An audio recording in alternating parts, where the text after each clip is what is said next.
Hey, man, you fired up? Yes, I am. Oh, I'm fired up too, Holmes. Yeah, man. Not just about tonight, but about WrestleMania 21. You know why, you see? Because I've been thinking, Holmes. Me and you, we don't have a match. I know that. I know, but we should. Yes. Yes. Yes, I mean, who better than Rey Mysterio and Eddie Guerrero, man? It's L.A., el barrio, mi raza, la gente. Órale, vato. Can you feel it already, man? Oh, yeah, man. Man, I know this match, I've been putting a lot of thought, Ray. I mean, a lot of thought, a lot of heart, a lot of soul. And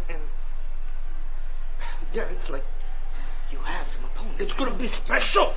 It's gonna blow the roof off the top. Give it to Nobody's gonna be able to match it. Give it to me. You want it? Yes. You want to hear it? Yes. All right, man. Rey Mysterio versus Eddie Guerrero. That'd be great, huh? Man, it would be. Ray, It think would be. about It would be. Think about it, Holmes. I mean, who could touch us, bro? There's nobody that could keep up with us, man. I mean, Rey Mysterio versus Eddie Guerrero.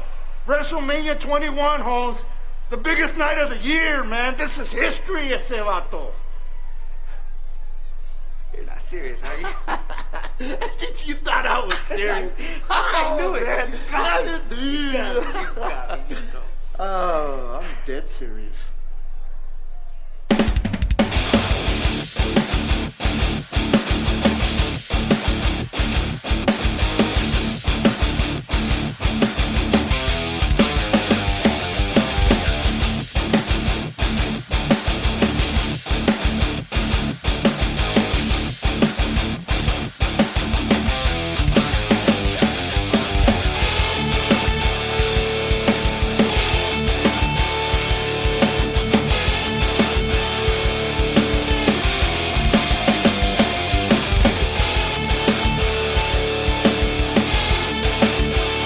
Welcome to Last Match Standing, the podcast where we review, relive, and rank the 100 greatest wrestling matches of all time. As always, I'm Spencer. That's vintage Mysterio. And I'm your Poppy. And today we are coming to you from WrestleMania 21, April the 3rd, 2005, from Staples Center in Los Angeles, California.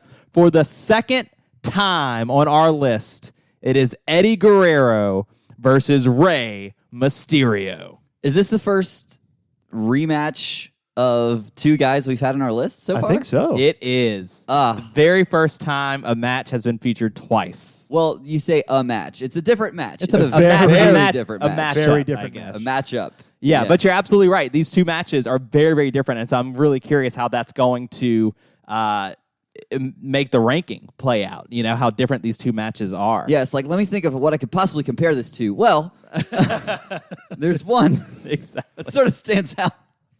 For me, there's actually two, but I'll get into that when we get to the Yeah, ranking we'll see. portion. We'll see. Good. It is episode 55. We are making our way through season 3, heading towards episode 60 in just a few weeks, guys. It's going to be really, really great. Can't wait to show you what we have coming down the line for you there.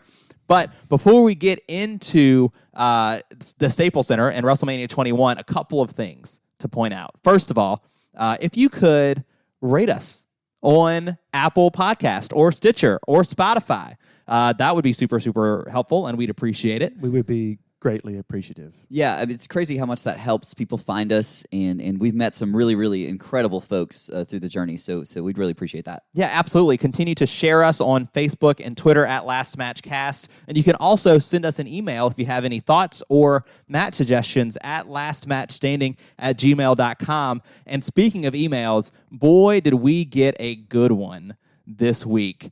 It was in reference to the Bryan Danielson, Nigel McGuinness Ring of Honor match. And it's from our friend RMVD. Yeah. Of course. Of course it is. Was so thrilled to be speaking to you, RMVD. This is what they had to say. Just finished listening to the Nigel versus Danielson episode, and I loved it. Just a few points that I thought of during it. Point 1. I can agree that the ref stoppage can seem weird, but it does play into the larger story of Bryan as champion with his feud with Homicide, who would eventually win the title from him. He was constantly experimenting with different finishes. It was only a year before this where he got the airplane spin over as a believable finish. Yeah, how about that? And the crossface chicken wing he used in this match is what he won the title with. Love it. He was also using the small package to win a lot of his matches at this time. What a great heel thing to do. Right? Right, to win with that move. And just with like a smirk on your face after the Yeah. fact. Like, I love that. Like, man, I'm smarter than you. I forgot about the airplane spin. That's good. Point 2, he says, you said Brian was the heel because he was in England. This is correct, but I think at this time in 2006, he was the heel pretty much every time, unless it was against a super heel like Jimmy Rave, or a CZW guy. So what you're saying is that we're reading an email and getting a corrections corner. All at once? Yeah. Which I like. It's like Inception. Well, it's a good thing because we read emails and do correction corners every Every single week, yeah. episode. Yeah, without fail. So I'm Absolutely. glad. Point 3, RVD says, I am in complete agreement with you about all the violence in this match. When I think of guilty pleasure matches, this is the first one I think of because I feel guilty for loving it so much despite knowing the damage it did to both wrestlers. This would be really fun. What point. guilty pleasure matches do you have? Well, my top guilty pleasure matches are already on the list. What is it? Awesome Tanaka. Oh, that is so a good though. guilty pleasure So good. match. It's also a very entertaining match. I love Beulah versus Fonzie. Fonzie. I absolutely love that match. I'm pretty sure that's the most blood spilled in a pro wrestling match of all time. I Oh hope my so. Gosh. Fonzie had to get like a transfusion after that match. He bled so much. If you have a guilty pleasure match, totally send it our way. Totally tweet at us. Oh, what's yours? Shoot us an email. I don't know. I think the Tanaka one was a great one. I think this McGinnis match is another perfect one for that. for me, and it's one that anybody that listened to the crossover Then Now or Ever would know about is the Boiler Room Brawl match. That Oh, yeah. Yeah. that's I really nominated good. a show based around that one match. Okay, You did. I really love, even though I hate a forklift in wrestling, I love halftime heat. Like I really do. Oh, what a maneuver by mankind in this empty arena match. There's something about The Rock on the no, phone. He's got the forklift. Let me repeat that. I cannot stand a forklift in wrestling. I don't know why we use it all the time. Better or worse than a barricade spot? Worse. So much worse. What if they use the forklift to press a barricade down on something? Oh my God. That is the day I retire from watching professional wrestling. RVD. Well, now it's clearly going to happen. Right. RVD did have one more point. He says, fun fact that I only discovered recently. This match was not the first time Nigel did the ring post headbutt spot. He did the same thing against Cody Hawk in a 2004 ROH match. And he's still around to talk about it. Yeah. Love the show and can't wait for the next episode. Hey, man, thanks so much. Thank you. For Great, that great email. Thank you. RVD. We appreciate it. That was awesome. And hey, Appreciate if you've got everybody. any match suggestions, let us know. We'd love to hear. Yeah, please do. Please do.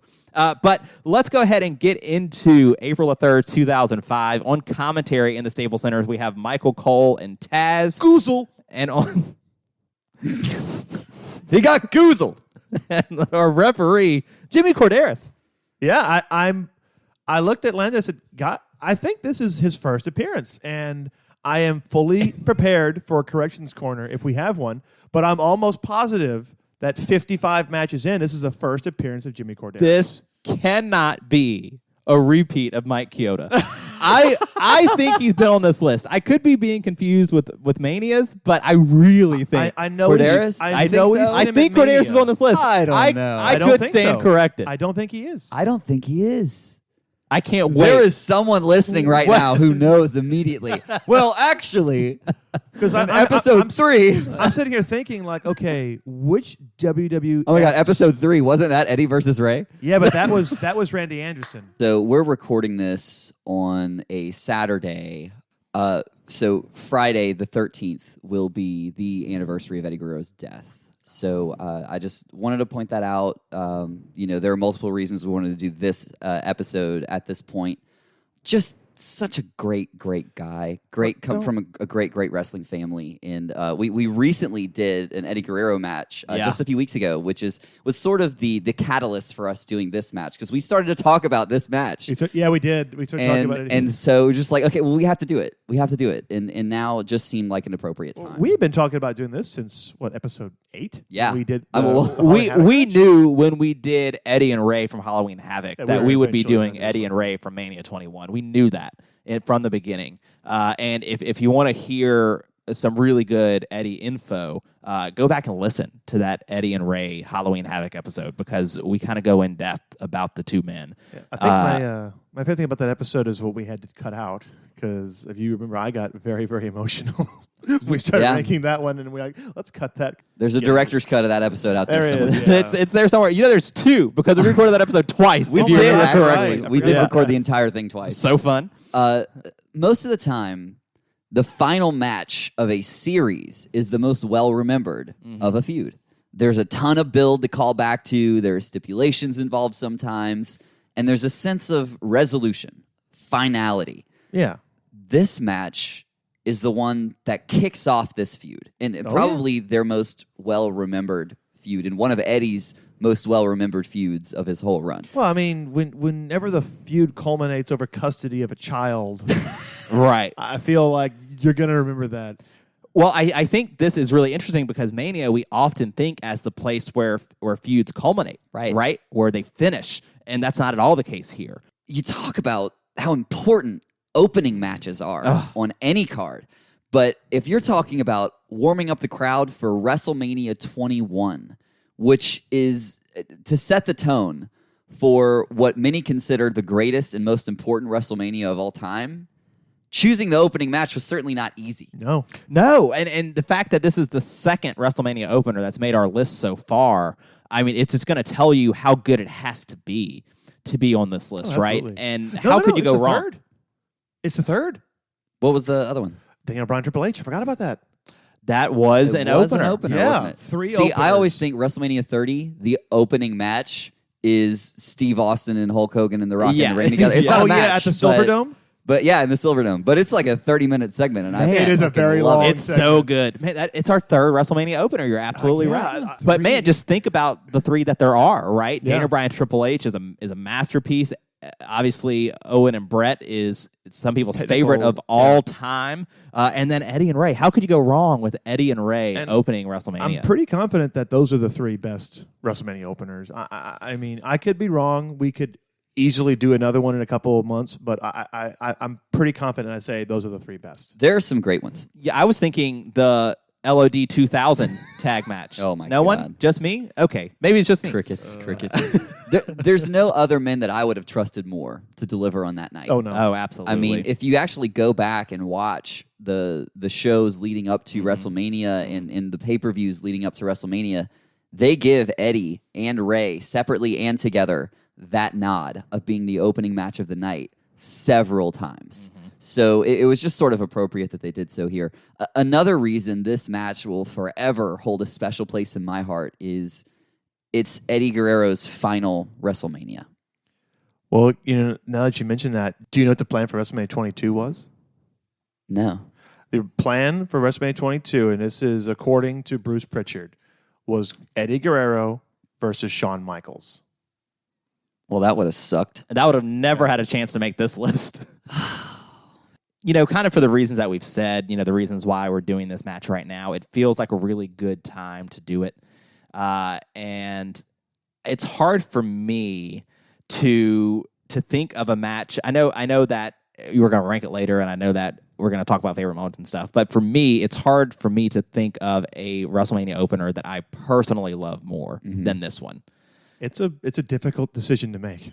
Yeah, it's just over 12 and a half minutes, and I'm really, really excited to break it down. But Landon, how did we get here? Well, since the last we saw them on the podcast, Eddie and Ray continued their war over the WCW Cruiserweight Championship. And after a while, Guerrero became tired of being underutilized by WCW, along with the rest of the Cruiserweights. So he would go on to form the Latino World Order. Guerrero's mission was to recruit all the luchadors in WCW, However, there was one who refused, and of course, it was Rey Mysterio. The LWO Mysterio would feud for most of the year until Guerrero beat Mysterio in a match where the stipulation was Mysterio would join the LWO if he lost. And so he did. LWO would fizzle out, and of course, WCW would fold into WWF, which brings us to 2002 and Paul Heyman's SmackDown 6. Best era of WWE, in my opinion. Oh, easily. Easily. I absolutely agree. The SmackDown 6 being Kurt Angle and Chris Benoit, Edge and Rey Mysterio, and Eddie and Chavo. And these three duos would go on to have some of the most captivating tag team matches in WWE history. I mean, they battle for tag team supremacy over and over again, and that would eventually culminate in the triple threat tag team elimination match at Survivor Series 2003. And I was going to say, not just the tags, even when those guys all went singles, like they all feuded against each other. Yeah. Like one of my favorite feuds of all time is Edge and Eddie Guerrero. They had some of the, in my opinion, some of the best matches in the history of SmackDown. Fantastic matches, yeah. Well, and that whole tag team situation is what gives us Angle Benoit at the Rumble, right? Yes, it is. I mean, it's those six guys, and that Survivor Series match you're talking about, one of my favorites, and I love that show in general. I mean, you guys know that by now, but it's hard to imagine a more perfect storm than those six guys battling over tag team gold, new tag team gold. Do you remember how that match ends? The Survivor Series tag match? I know the Guerreros win. So Eddie Guerrero forces Rey Mysterio to submit to the lasso from El Paso. What a move. What a move. Fast forward to February 2005. Both Eddie and Rey are involved in an 8-man tournament to determine the number one contender for the WWE Championship at WrestleMania. Held by John Bradshaw Layfield, of course, because Triple H didn't want to work Tuesdays. Ooh, thank you, Paul Heyman. Yeah, you're welcome. And so you can kind of say that this feud between Eddie and Rey, it's hard to say that the feud starts here, but February 17th, 2005, because Eddie and Rey have both now been eliminated from that tournament. Eddie was eliminated by Booker T. Rey was eliminated by Kurt Angle. And ultimately, on this February 17th episode of SmackDown, Rey Mysterio is talking to the Bastion brothers in the ring, who at this point, they were the secretaries of defense. Oh, yeah. In JBL's cabinet. his cabinet. Yeah, we're all making the hand signal right now. It's happening, just so you know. Oh, God, the Bashams, Orlando Jordan. There's one more person. Who's the other person?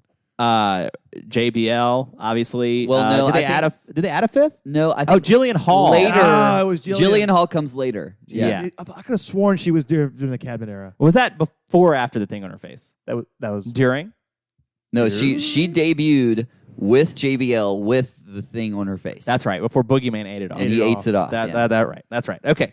God, I love pro wrestling. Glad we got that out of the way. We had to talk about that. So, on this February 17th episode of SmackDown, Rey challenges the Bastion brothers for the tag team championships because Rey was tag champs with Rob Van Dam before, and the Bastions took the titles from them after they injured Rob Van Dam's knee. Rematch clause. Here we go. Absolutely. Here's his rematch clause, but Rey needs a new partner.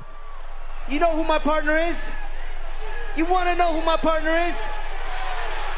It's my boy. It's my homie. Es mi vato, mi camarada. None other than Eddie Guerrero. Oh my! What a blockbuster announcement here tonight on SmackDown! Rey Mysterio will team with Eddie Guerrero Sunday versus the Bastions with a tag team gold on the line in Pittsburgh at No Way Out. And they go to No Way Out. Fun match. Really, really, really great match. I Really had a fun. lot of fun sort of doing the crawl up to WrestleMania for sure. 21. For sure. And I just seeing them work together is so charming. Like Rey giving the assist while Eddie's doing his lion cheating and stealing. So right. Fun. There's a great bit towards the end of that match where Eddie picks up the title and he's about to get into the ring to go use the title on the Bastions, and Rey stops him. Right? He's like, "No, we're above that. We're not doing that. But just wait 2 minutes." because after the referee is distracted, Ray actually slides Eddie the title later. Yep, so good. It's really good. And I just want to say, and this is just an issue I have, the Bastions often did that like twin magic thing, right? They didn't look that much alike. No, they didn't. I did not understand why that worked because Like, they did not look that much They did twin alike. magic. The fucking Harris brothers did it, but they actually looked identical. My They're both favorite Nazis. twin magic moment is when Kurt Angle's brother shows up. Eric Angle. They did it Eric twice. Angle. They did it twice. They did it in 2000. They did it again in like 2003. 2003. That's the one I remember. Man, so good. That's good. But Eddie and Ray win the WWE Tag Team Championships at No Way Out, which is, of course, is the final pay-per-view before WrestleMania. So the build is there, and now they're tag champs, right? So as you think Eddie and Ray are going to start, defending their championship, they'll probably defend it at WrestleMania together. There is a certain someone that comes in to start stirring the pot. Yeah. Are you talking about Chavo Guerrero, man? Not Chavito. I know. Shocker. On The cruiserweight champion. That's by the absolutely way. right. That's absolutely right. On the March 3rd, 2005 episode of SmackDown, Chavo gets Ray by himself in the locker room. And this is before Eddie and Ray after Eddie and Ray have a match where they defeat Jindrak and Luther Reigns. Yeah, everything's going well for him. Well, before that, they successfully defend the the SmackDown tag before. titles against the Bastion brothers on in their their rematch. rematch. Absolutely. So they're well on their way to becoming Right. great reigning champs. They look like a well-oiled machine. Absolutely. And so you're thinking that their path to WrestleMania is very, very clear until Chavo comes in and tells Ray, you know what Eddie's doing, right? Like, hey, man, you know what Eddie's doing, right? He's just buttering you up, man. And when the time comes, he's just going to turn his back on you. He's keeping his friends close and his enemies closer. It sounded like Chavo Russo. Chavo Russo? Are you serious, bro? and the reason the reason why Chavo is sort of stirring this pot, and I think we kind of learned a little bit more later, but on this episode, he mentions how Rey Mysterio beat Eddie Guerrero a few times in a row. And he did, because 3 weeks in a row on SmackDown, December 28th, January 4th, and January 11th, Rey Mysterio beats Eddie Guerrero. 1 in a singles match and 2 in tag team matches. So it sort of feels like they didn't do anything with it then, but they saved it to bring up how Rey has Eddie's number now, right? 2 months later. He doesn't like to lose, he says. No, he doesn't. And, that kind of makes me think of like the moment where Eddie lays the challenge down. Yeah, well, so the following week, Chavo continues to stir the pot. I know you guys are getting ready for your big night tonight, but I just want to wish you good luck. You want to wish us good luck? Yeah, I would hate to see you two lose. Really? Hate to see, yes. We're not gonna lose in the first place. I know you're not gonna lose, because you know what that would mean if you lost. No, please tell me what it That would mean that I'd be the only Guerrero left wearing a championship title. Now I'm sure, Chavito, that you wouldn't want that to happen, Hey, would you? Grandma wouldn't want that to she happen. wouldn't want that to happen. I mean, your grandma Your grandma wouldn't want that to happen. My grandma wouldn't want that. Their grandma wouldn't want that to happen. Nobody's grandma That's would want right, that to that's happen. right. I know you guys need to focus tonight. I'm gonna leave you alone. Good luck. Good luck. Good luck. Good luck. Está topado este vato, sí. Loco. What's the matter with him? Oh, he's your nephew. My nephew. That's not my fault. And now all of a sudden, fuck you, Chavo. it makes a little more sense, doesn't it? With Chavo stirring the pot. Why would he do that? Well, of course he wants all the Guerrero glory, right? Isn't that interesting? Well, I love it because this is when JBL is he's issued a challenge to the tag team champions because he's going to bring all the gold into WrestleMania. Orlando Jordan recently won the U.S. championship off of John Cena. John Cena, that's right. It's when they blow up the spinner belt. Oh, yeah.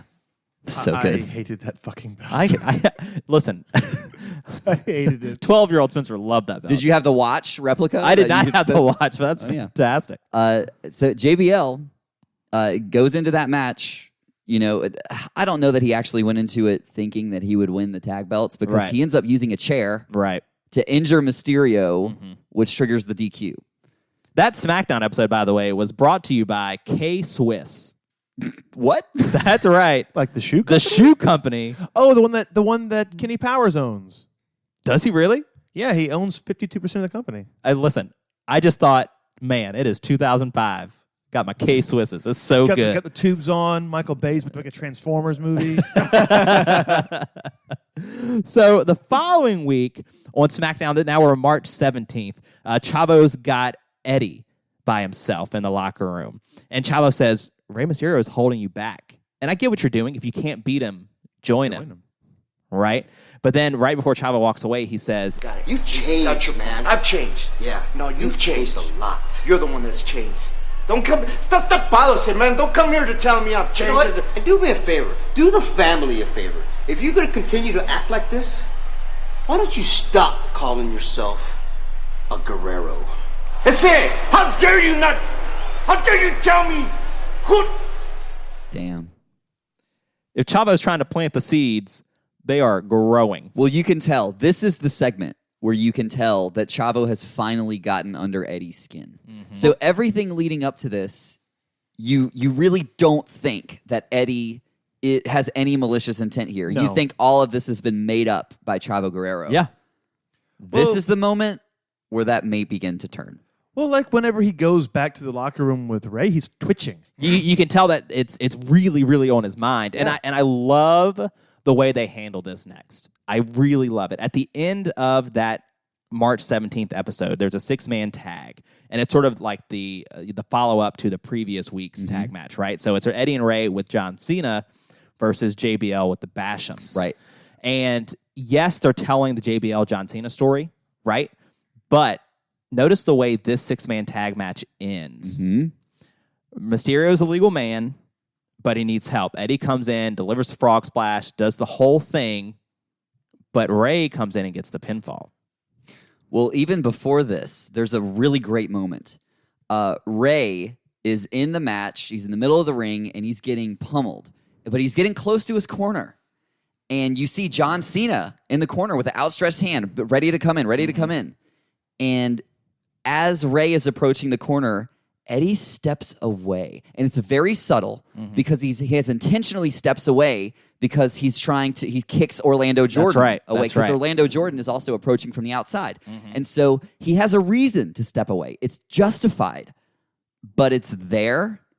And the image of Ray reaching out for the tag and Eddie stepping away, regardless of if it's justified, it is there. And so think about that. As we're now only 2 more SmackDowns away from WrestleMania 21, those are the 2 images that leave you in terms of Eddie and Ray on this SmackDown, right?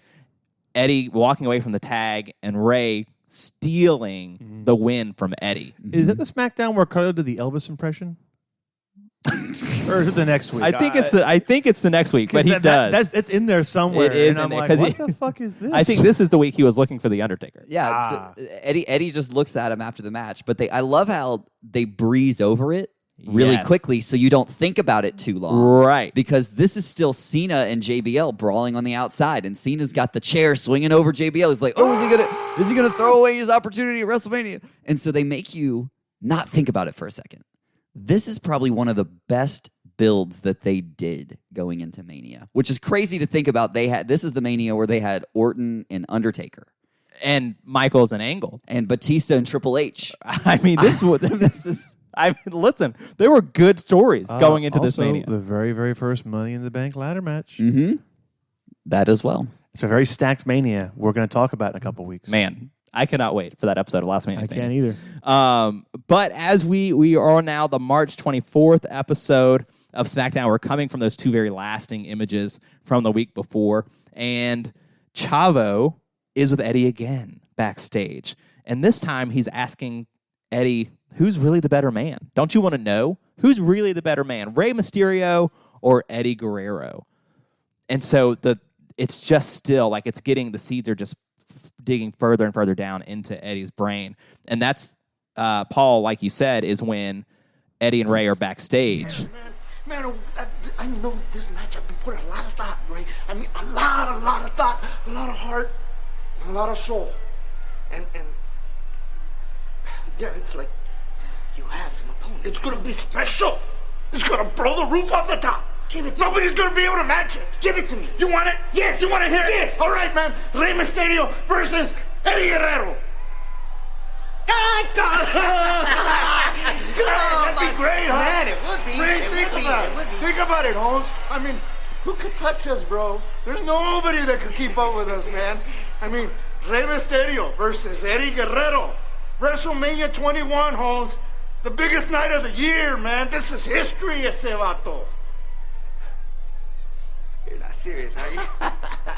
Since you thought I was serious. I knew it. Man. You got me. Oh, I'm dead serious. It's so tense. It's so well done. They have to go defend their tag titles right after the segment. Right. And so that's kind of the story, right? Cole and Taz are saying, man, that's really not a good time to challenge your tag team partner to a match because y'all have to defend the belts at the very next segment. And they do against the formidable team Oh, God.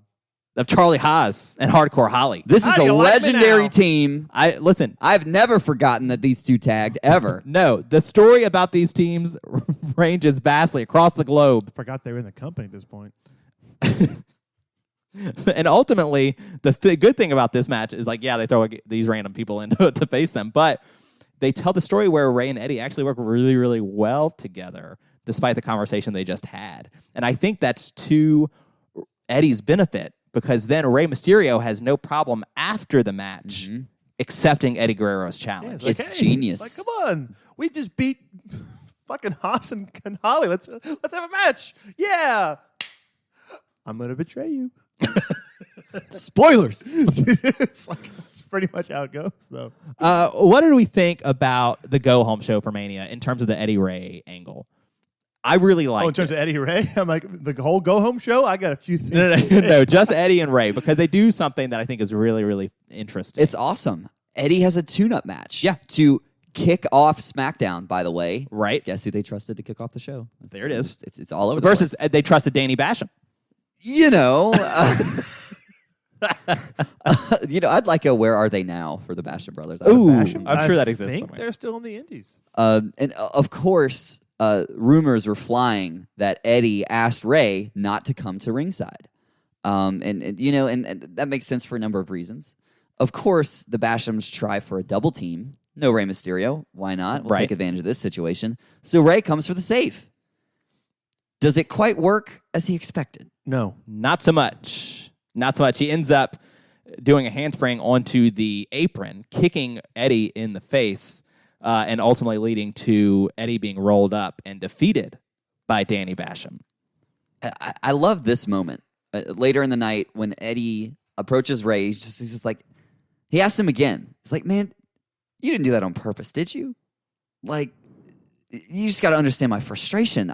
I wish we had another shot at them. I say like, maybe if you and Doug Basham later tonight, I don't know.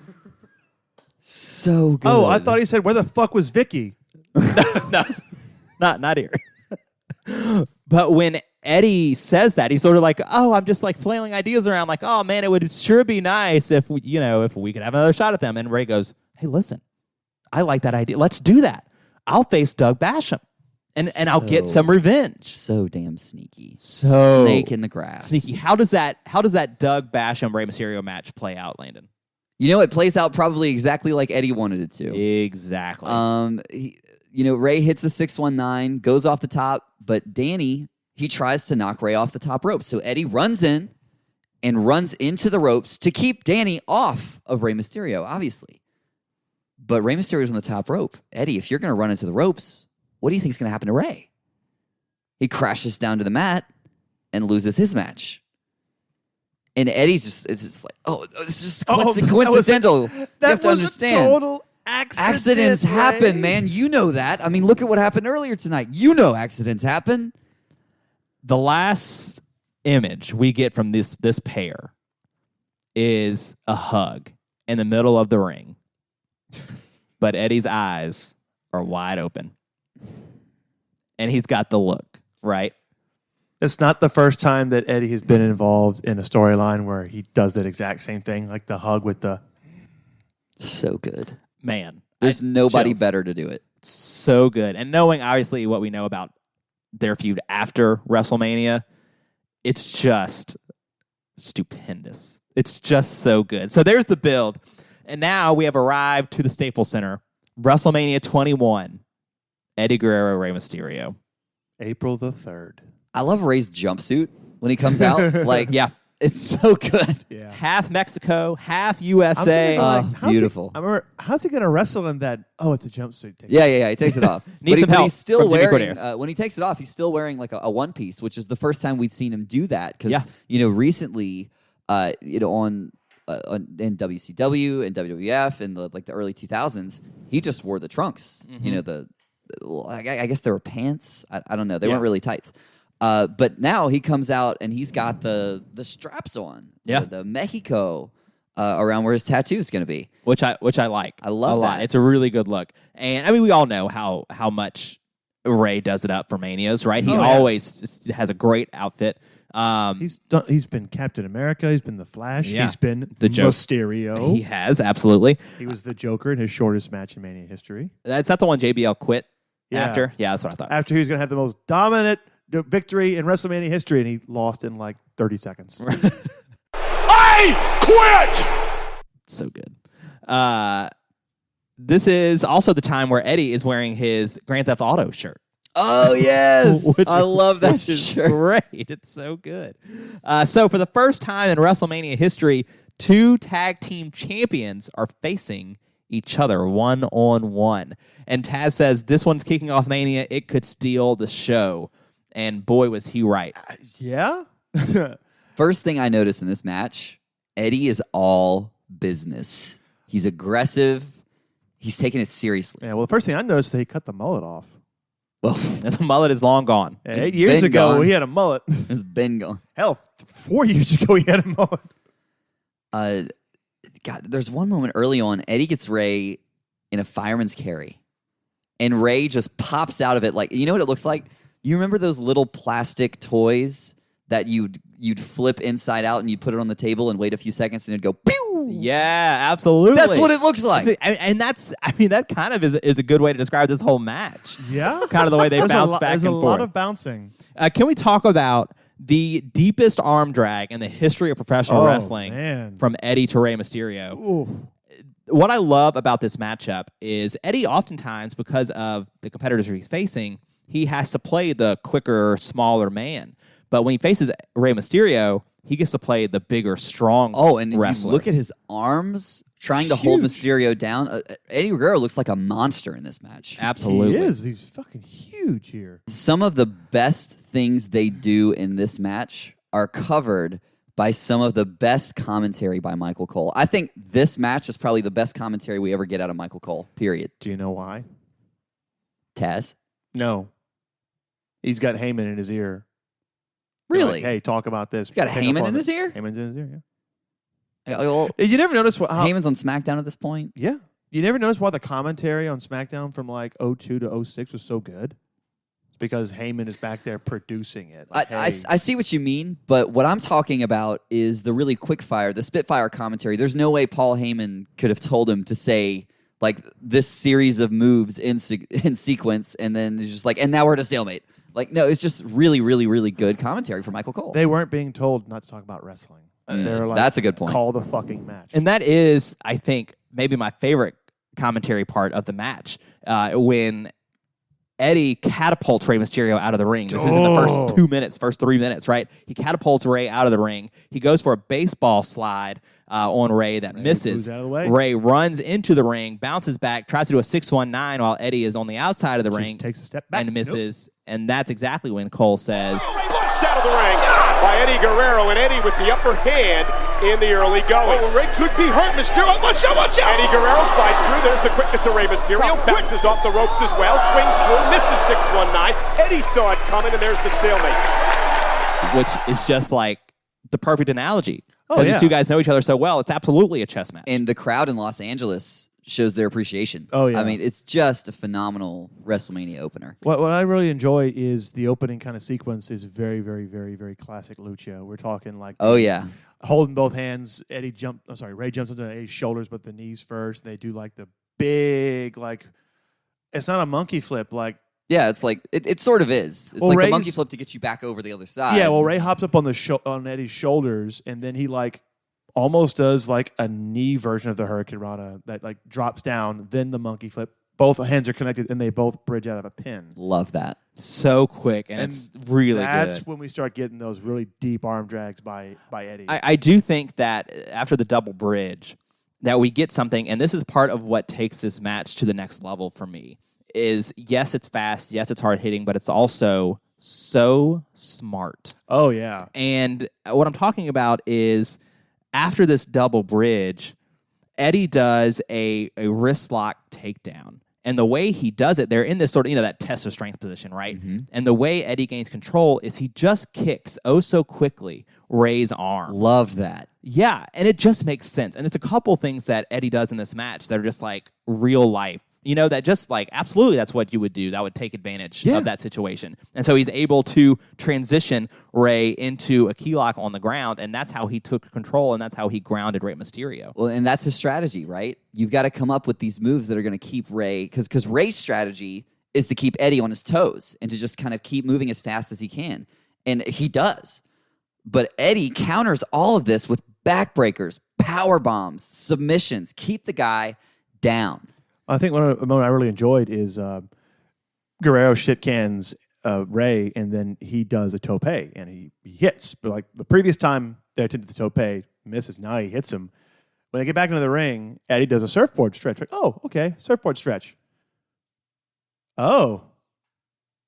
Then he does the Romero special. Oh, yeah. Well, and I love how Taz calls the slap it of the wrists. Yeah, and that's another thing. That's another smart, intelligent move from Eddie Guerrero when he's trying to get that special locked in. He just slaps the ribs just so quickly. Yeah. Yeah, and So good. just to make Ray, Flinch just the a arms little come bit. back, grabs the elbows, grabs the wrist, and then he rolls it back. Man, it looks painful. It is painful. Man, it looks painful. It's so painful. But he has to let it go because he's got his own shoulders on the mat while he's got Rey Mysterio above him.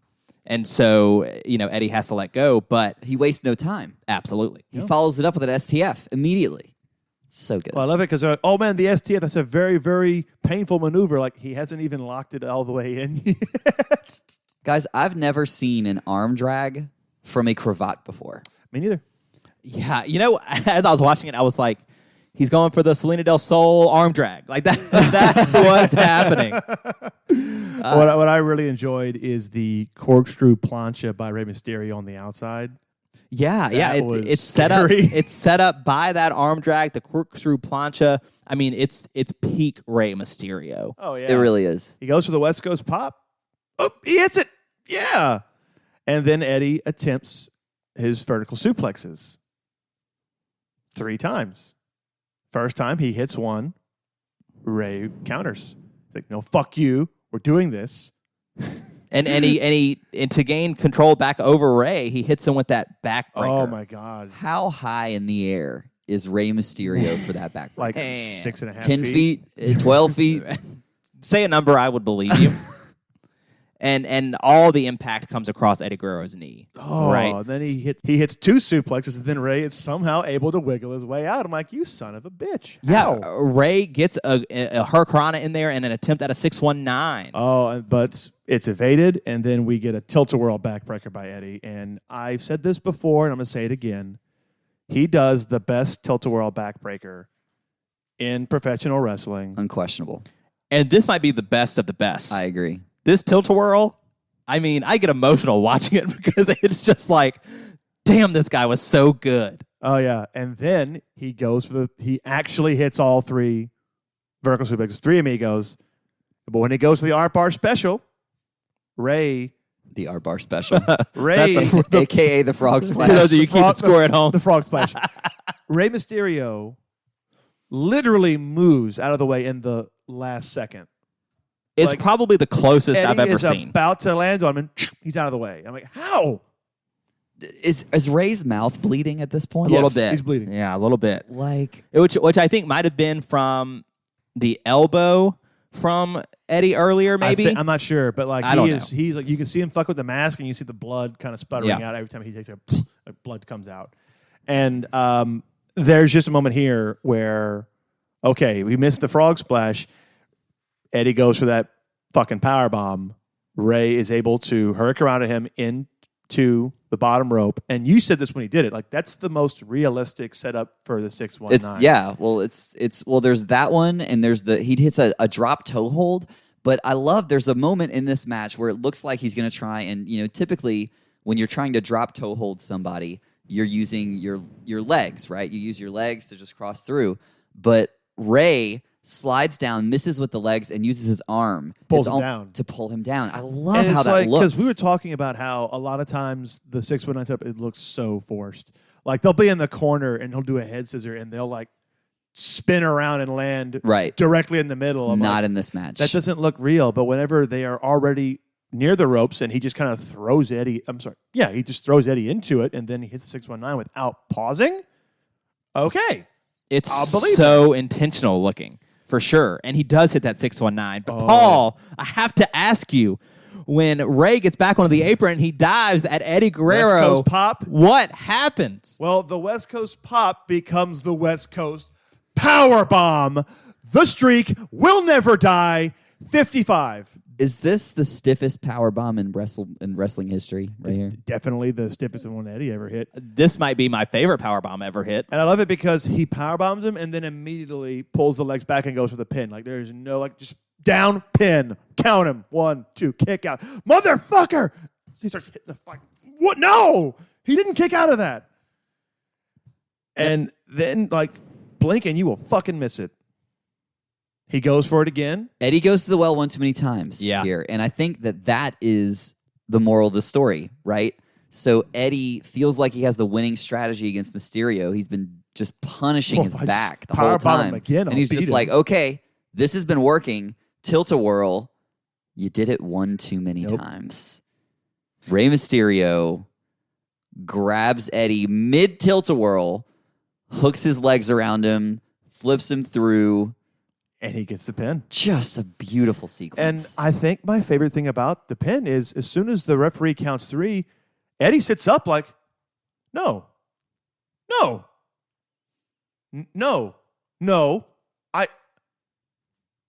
you fucking got me. Yeah. You son of a bitch. I love the reaction post-match. I feel like he's like, what happened? Eddie, in such a desperate attempt to beat Ray, that he overthought it. Yeah.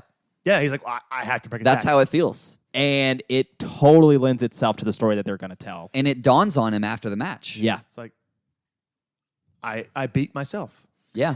Ultimately, Ray gets into the ring after the match. They have a handshake. Yeah, you think Eddie's going to attack him, but he doesn't. He shakes the hand. But you can hear Taz in the background say, Look, I'll tell you, I know Eddie Guerrero very well. His temper is bad, and he's going to explode any moment, I'm telling you. I agree with and you. he doesn't.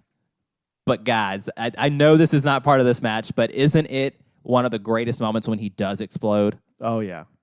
But for me, I think the reason why Eddie doesn't explode here, it's not because of storyline. I think it's because in Eddie Guerrero's mind, he's probably saying, if I go for any other move right there, I win. Any other move. Yeah. That's what he's thinking about. And he's beating himself up over Any it. other move. If I locked in the cloverleaf, I win because I fucked up Ray's legs. He's going to tap out. He's like, if I just powerbomb him, I'll beat him. If I lay him down for a frog splash, I'll beat him. Why? If I didn't go for the backbreaker, I win this match. And I guarantee, I know that's exactly what's going through. And I'm saying this is, I'm speaking storyline. I'm not speaking like actual Eddie Guerrero, like what he was thinking. I'm thinking when I'm looking at his face when he goes from shock to that kind of that smirk he has, it's like, oh yeah, I got him. Next time I'm gonna get him the next time because I know what not to do. I figured out how to beat. It took me 8 years, but I figured out how to beat Rey Mysterio. Favorite moments? I've got a lot. I'll just do one quickly. The tilt-a-whirl backbreaker. I mean, Okay, the stiffest power bomb of all time. I'll scratch that one out. For me, that opening lucha sequence, just every time I watch it, it blows my mind because they make it look so easy.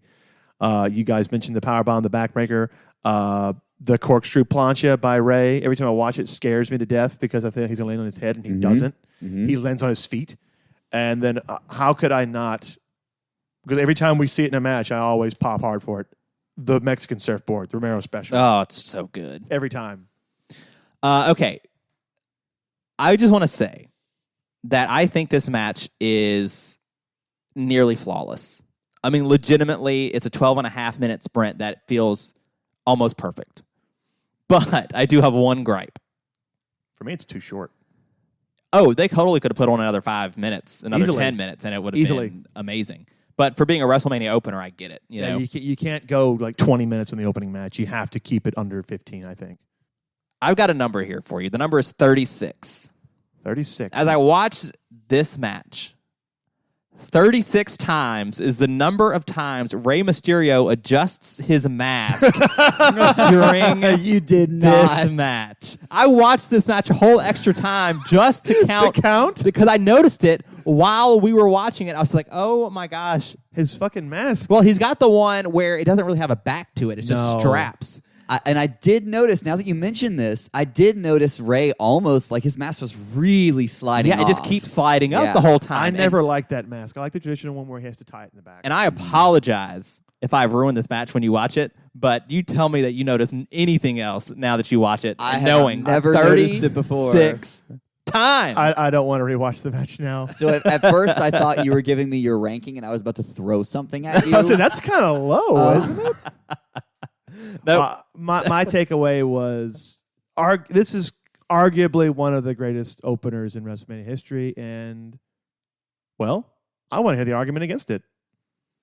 Yeah, we have to rank it now, right? Yeah, we do. 55 matches in, and you know, obviously we have some things to compare this one to. Well, funnily you mentioned 36 because that just so happens to be another one of those WrestleMania openers. It sure is. That one is Daniel Bryan Triple H at 36. We were there. And just so, you know, sort of as points of reference, 36 is that WrestleMania 30 opener. Number 10 is the Eddie Ray match from Halloween Havoc 97. And Bret Owen from WrestleMania 10, that opener is number 7 overall. So that's where I think saying going into this list. I'm not saying those are what we have to compare it to, but those are obviously where our first thoughts probably Well, go. I feel like the very first match you would compare it to is the Halloween Havoc match, but this is a completely different match. Absolutely. It's 8 years later. They're both in very different places. It's a little bit slower, but it still has that same frantic like pace, even though they got 5 more minutes, they have more time. And I think they're not only are they telling a different story, but I think they have a different goal. They do. In mind. You know, I think For Halloween sure. Havoc 97, Yeah. I think they have a lot more to prove in terms of who they are and in terms of the cruiserweight division. Well, that match is like, you don't think we can fucking put asses in seats? All right, we're going to show these old men what we can fucking do. Mm-hmm. And you fast forward 8 years later, they're already well established and they're both fan favorites. We know what they can do. And now they're going to go out there and they're going to prove to us that they may be the first match of the night, but they're going to like top this.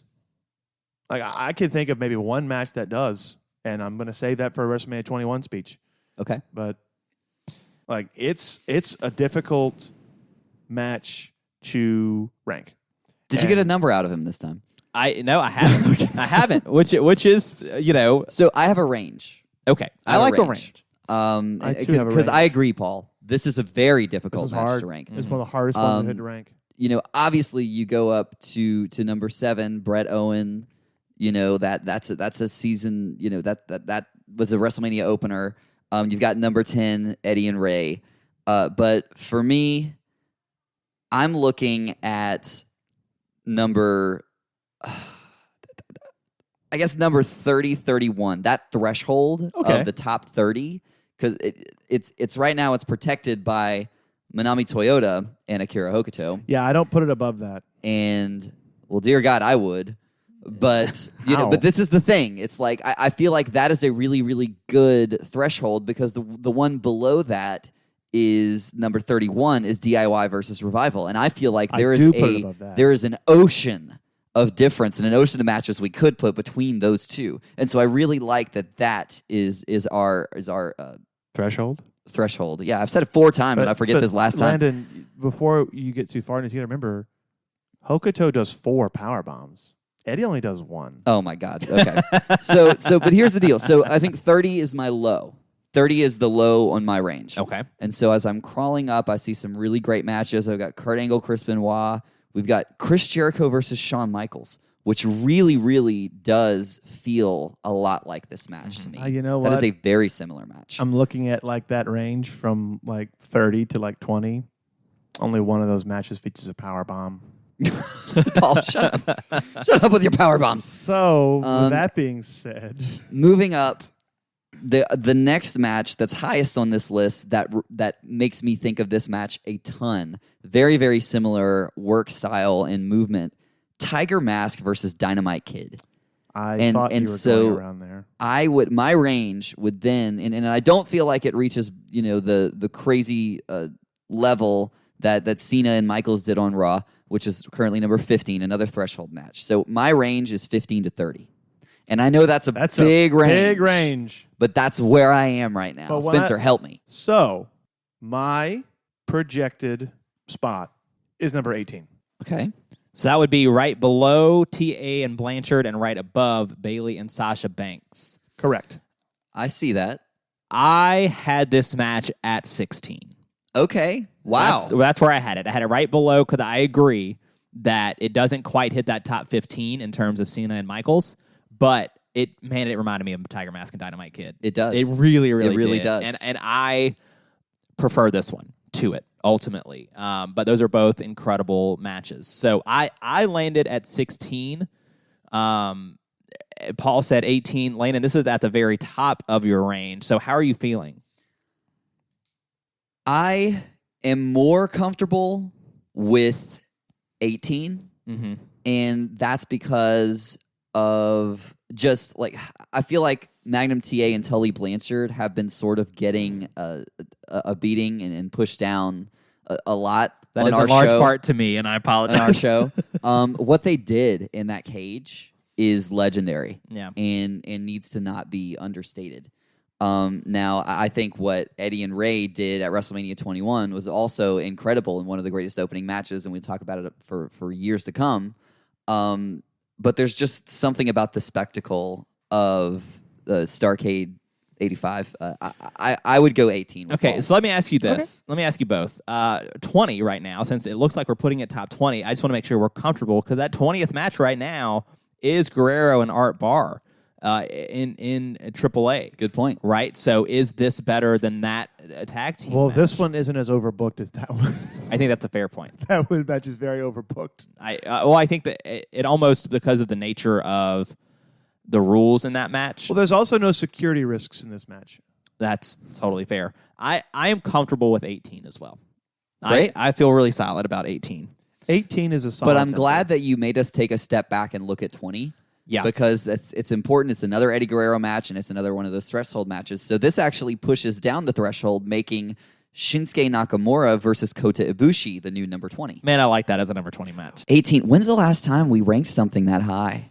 It's been a minute. It's been a I mean, little it while. would be the number 20 tag team match. Yeah. Like that would be the highest Yeah, one we we've done haven't in a gone that long high in a time. while, yeah. But there it is. Eddie Guerrero versus Rey Mysterio now have 2 top 20 matches in our list of the greatest wrestling matches of all time. This one from WrestleMania 21.